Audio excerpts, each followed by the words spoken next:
I would like to invite the next speaker, Dr. Amit Ghosh from IIT Kharagpur. So he works on fulfilling the dream of a sustainable planet with respect to renewable energy.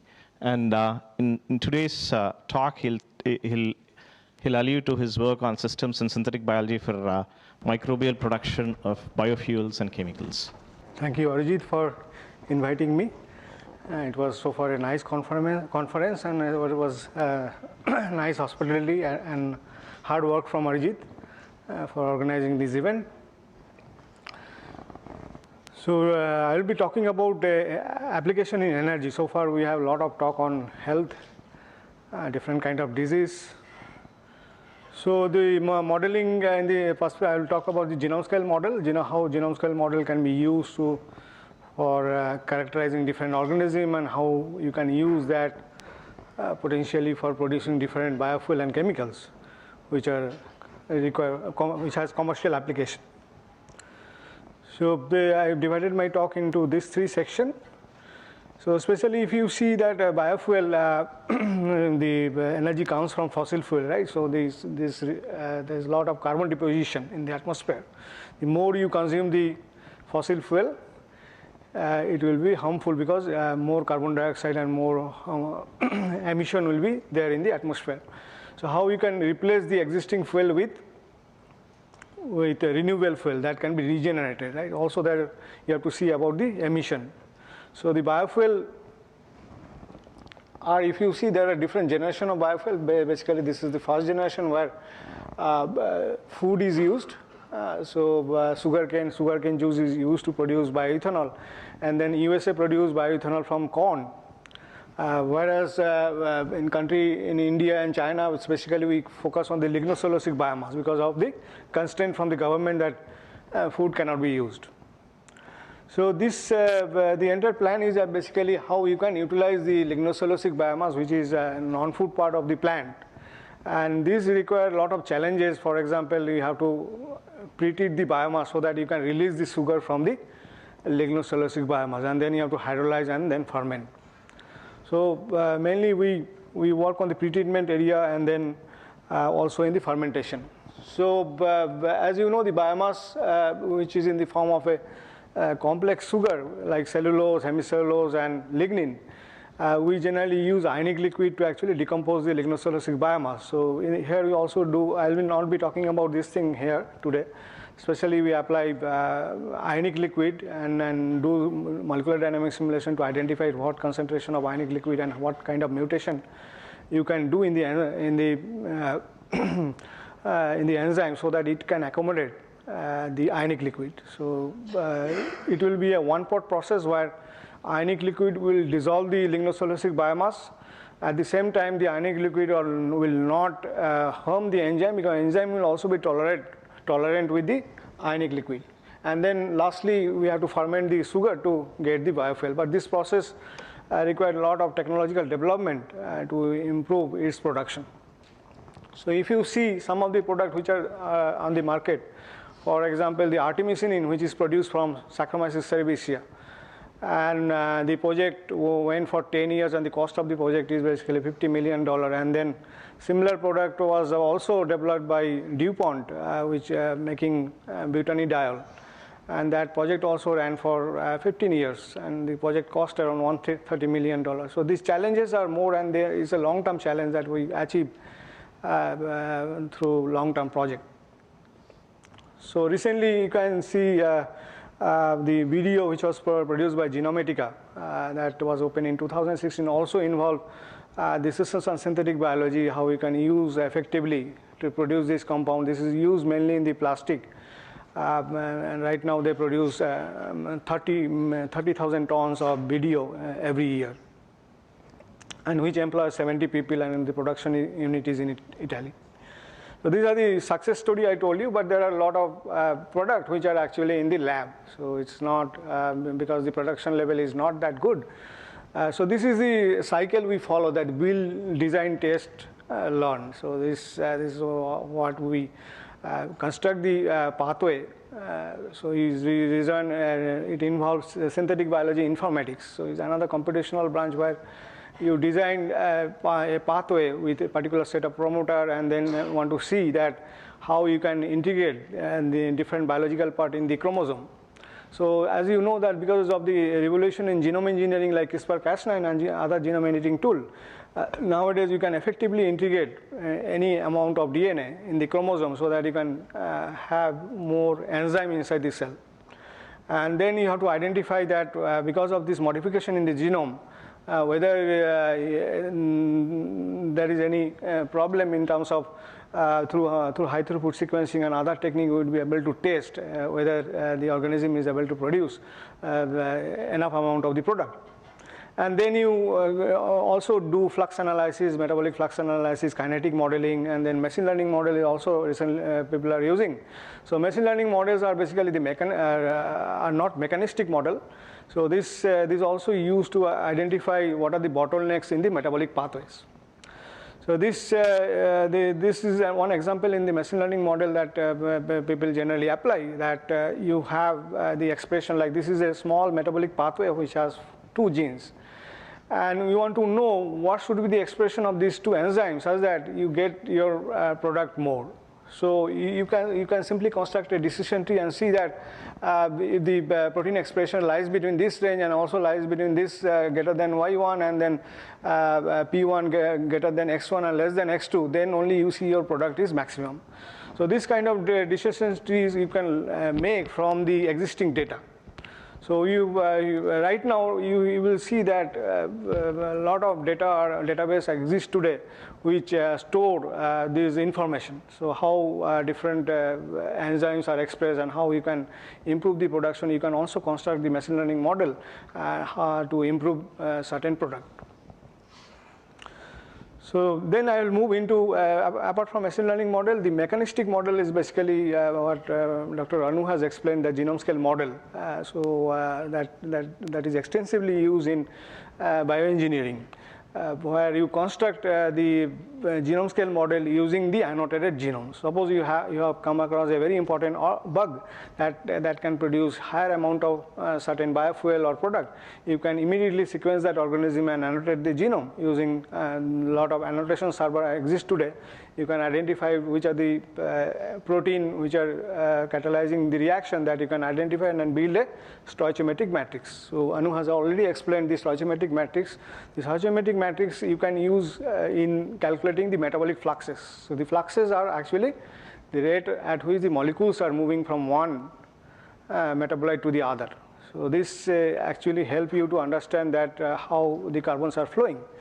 And using the stoichiometric matrix, you can maximize an objective function. For example, we use the biomass equation. Since we use the microbe, you can still use the biomass as the objective function. Unlike in mammalian cell where you have to do flux sampling. But here biomass maximization is enough to get the metabolic fluxes. And from the flux, you can see what are the how the carbons are flowing, how you can improve the flow of carbon in particular direction. By this way, you can improve the production. So this on top of every reaction, in the genome scale network, we have this gene mapping. So these are known as GPR relationship, gene-protein reaction relationship. So using this information, you can easily modify the genome and try to see whether you can remove the reaction. So reactions are removed by perturbing the gene. So depending on the number of genes which are involved in the reaction, you see how you can either remove that reaction or you can also upregulate that reaction.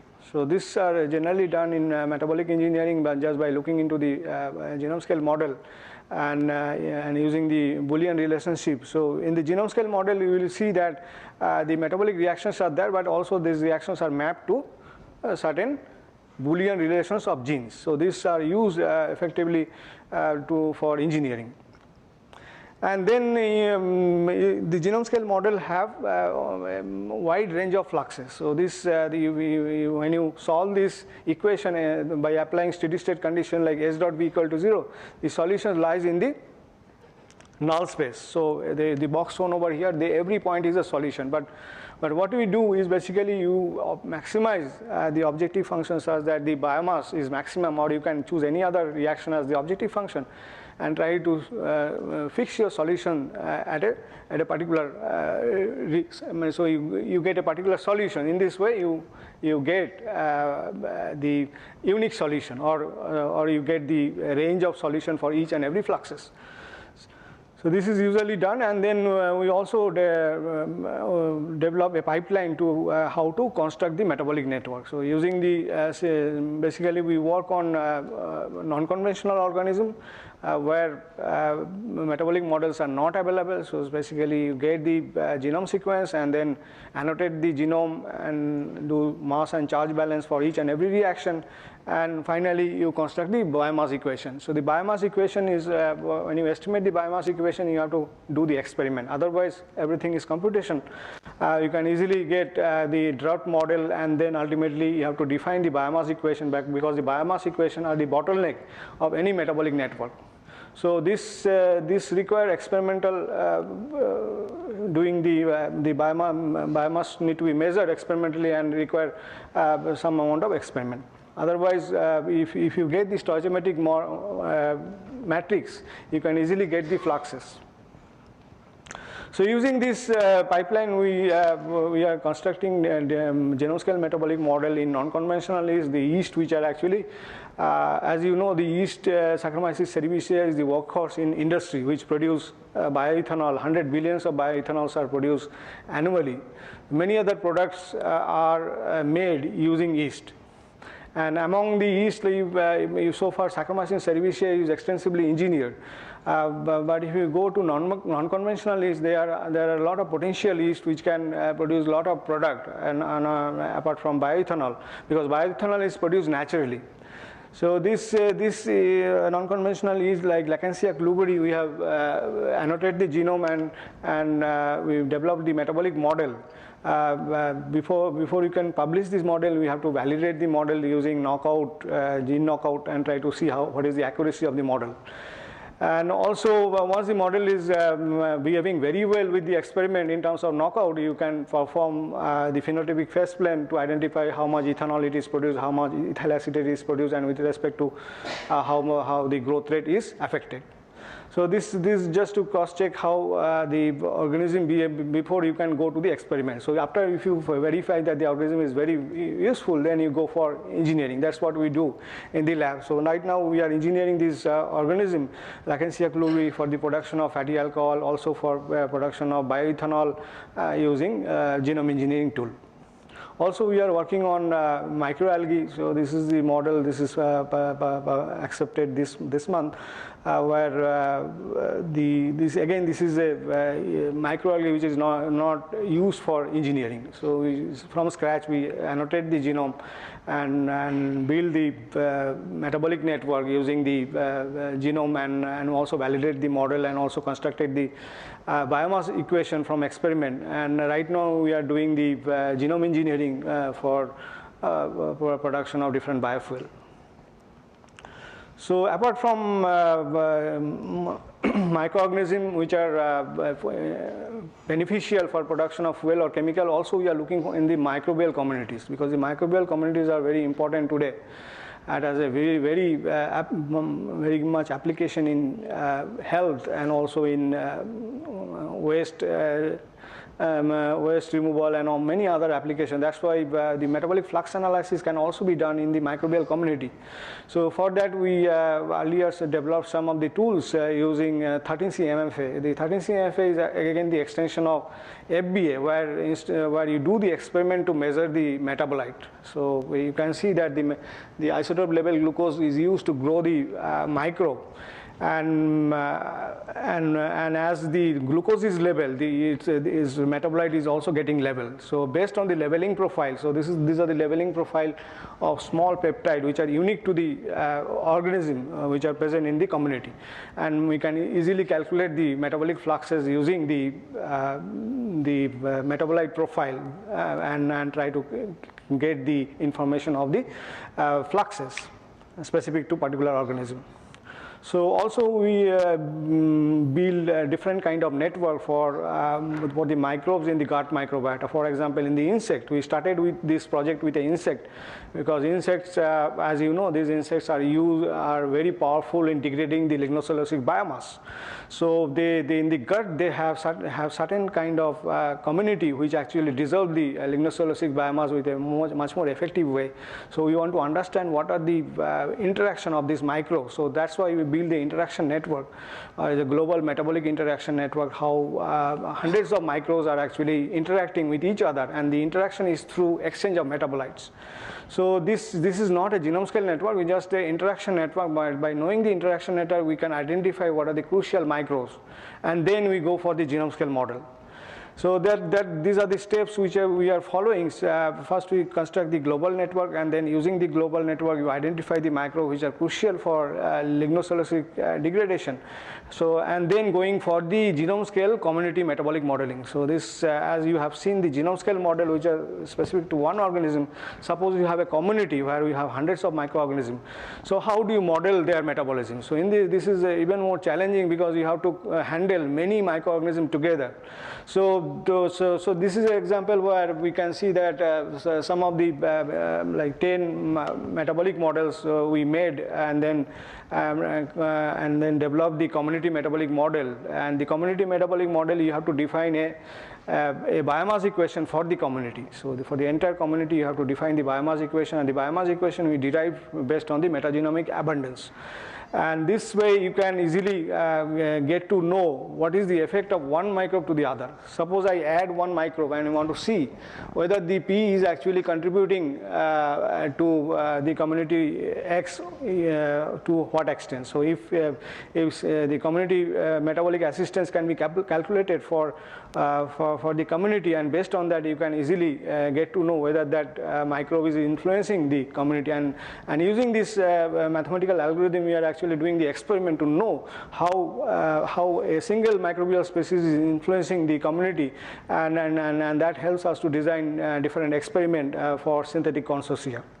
And this also benefited by support vector index that we are pairwise growth support vector index have been calculated to know how the two microbes are actually helping each other. So depending on that, whether it's a positive influence or a negative influence, you can easily calculate from the modeling approaches, and then you can design your experiment. Because the consortia, designing a consortia at the experimental level is quite difficult, because most of the microbial consortia they don't grow in the lab.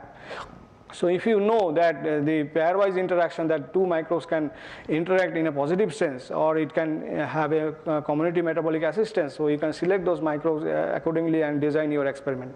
So this is the work we are doing at the experimental level right now.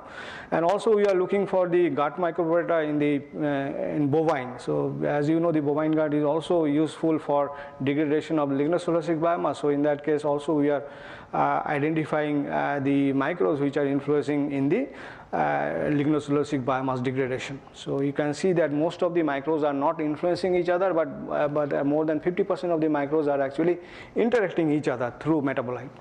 So then also we are looking into the gut microbiota in human. So in this case we are using the metagenomic data for diabetic patient to know how the gut microbiota is actually influencing the diabetic patient. So this is very interesting work we are right now planning to submit in this month, where we found that some of the microbes actually become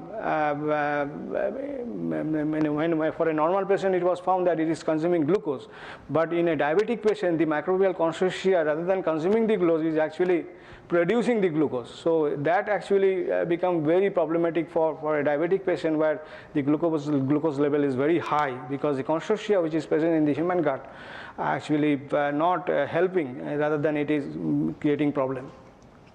So then the other type of model we are interested in is basically context-specific model. But yesterday we have seen that Professor Nirav actually presented some of his work on context-specific model.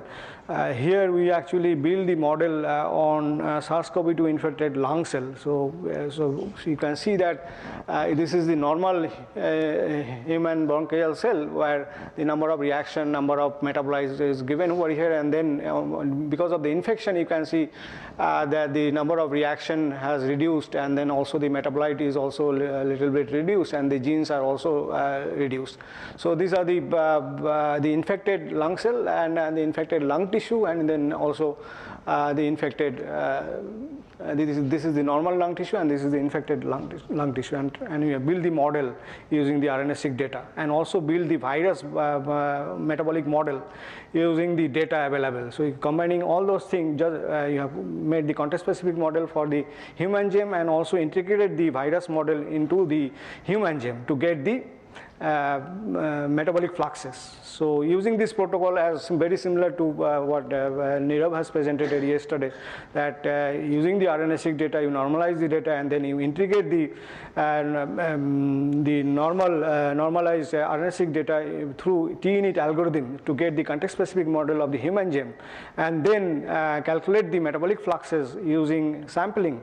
And from various statistical state, you identify the important reaction which are affected. So here we actually find out the enriched pathway based on the differential flux. So earlier you have seen how differential gene is expressed, but using the genome scale model you can calculate the genome scale differential flux analysis.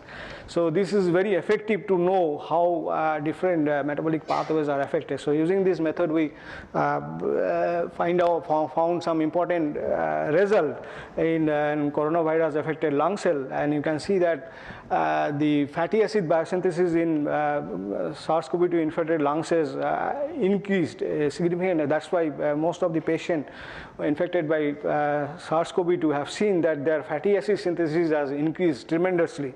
But at the same time, the fatty acid degradation pathway, like that is the beta oxidation pathway, is downregulated. So this basically helps the virus to grow. It can ramp up its growth very well because of the fatty acid accumulation in the human cell, and not allowing it to degrade. So that's why the virus can grow with much more enhanced rate, and because of this because virus need the cell membrane for which are made from the fatty acid. Remaining other metabolic pathways are also in the KR pathway is downregulated, and then the block pathway is upregulated. These are also validated using the experimental data, and they are very much correlating. So these are all based on the differential flux analysis, so using the genome scale model. So this was also highlighted in Ministry of Education, that the model shows that SARS-CoV-2 alter lung cell metabolism. So lastly, I will talk about the genome engineering, where as I told you in the beginning, that the models are made, and then ultimately using the model we try to make a new type of organism which can produce certain metabolite or certain product which can help which has a high commercial value. So here you can see that because of the revolution in the genome engineering tool, like for example CRISPR-Cas9, we can actually effectively engineer most of the organism. So here we have given the list of CRISPR-Cas9 tools which are available for different yeast. And first we have developed utilize the existing CRISPR-Cas9 tool for Saccharomyces cerevisiae, and then different organisms which are available in the literature, and then you build the CRISPR-Cas9 tool for the Lackensia cluveri, which is not available. So using that tool you can actually disrupt the gene, you can delete a gene, or you can integrate the gene using defining the proper flanking region. And these actually help us to engineer the organism in an effective way. So using this tool, we are actually engineering the yeast for consumption of different sugar, because Saccharomyces cerevisiae or different yeast can only consume C5 sugar, C6 sugar. Basically, they can consume glucose but cannot consume the pentose sugar that are available in the lignocellulosic biomass. So in that case, we have actually engineered the organism by finding the locus where this gene can be integrated. So the xylose consuming pathway, which are taken from other organisms, and they have been integrated in the chromosome by locating the region where the gene can be integrated. So this you can see that we target a 20 nucleotide sequence in the chromosome and design a donor DNA in such a way that it can integrate in the chromosome in a particular locus, and you can easily check using colony PCR how they are located in the chromosome. And this we have targeted for different gene in the sense that we have integrated XR, XDH, and XKS1 to construct the heterologous metabolic pathway at the chromosome, and also verified by colony PCR to know that they have been integrated in a proper region. And then we have calculated the consumption of the xylose. Like we can see that this is the organism, the metabolic engineered organism, and this is another set of engineered organism where you can see the xylitol accumulation was more here even after inserting the heterologous pathway. And then we have integrated multiple copies of the gene in different locus such that the accumulation of intermediate product, for example xylitol over here, you can see that the xylitol accumulation, because of the accumulation of the xylitol, we don't see much consumption of the xylose.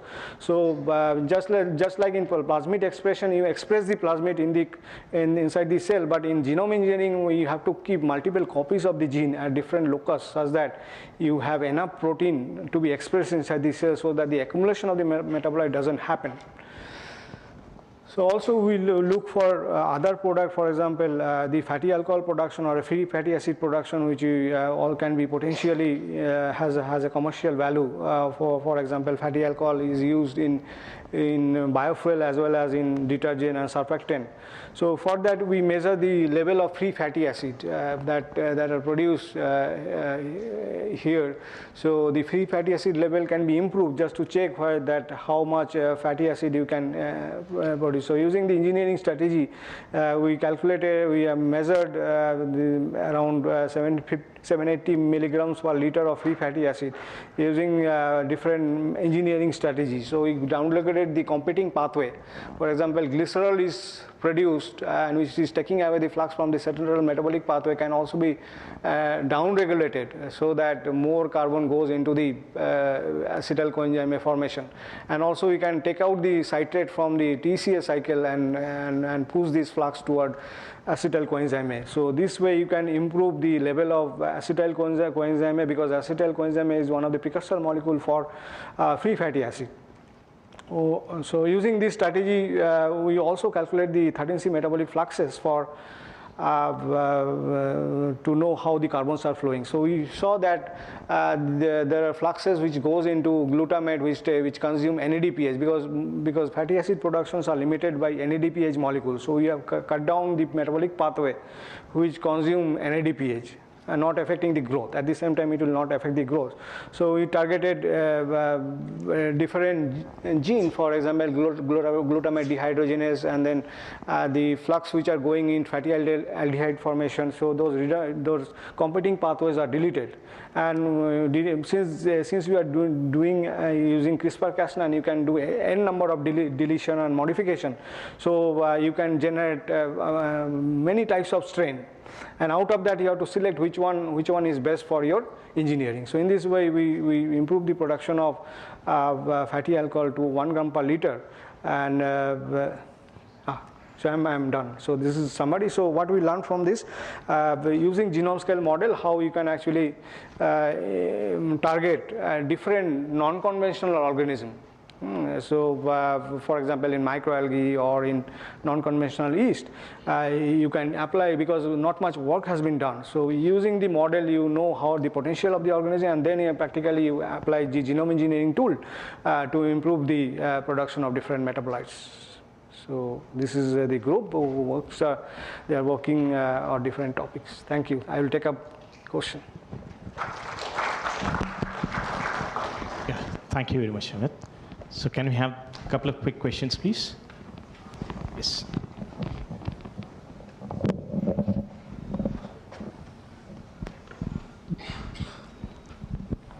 Thank you for the talk. So what I understand is the flux balance analysis assumes that the metabolites are not diffusion limited. I mean, there is no special non-homogeneity in the models. So is there a way to extend flux balance analysis to cases where spatial variation of concentrations are important?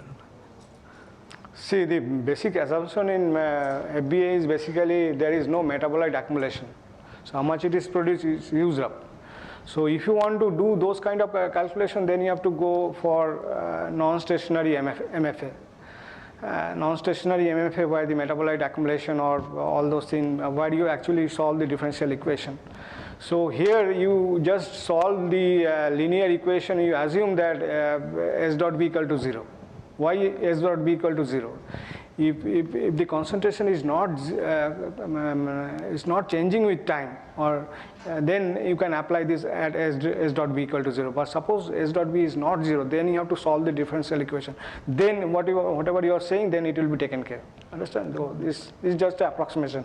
So the FBA approximation is very good when the steady state condition is applied. But if it is a non-steady state, that's exactly what you do in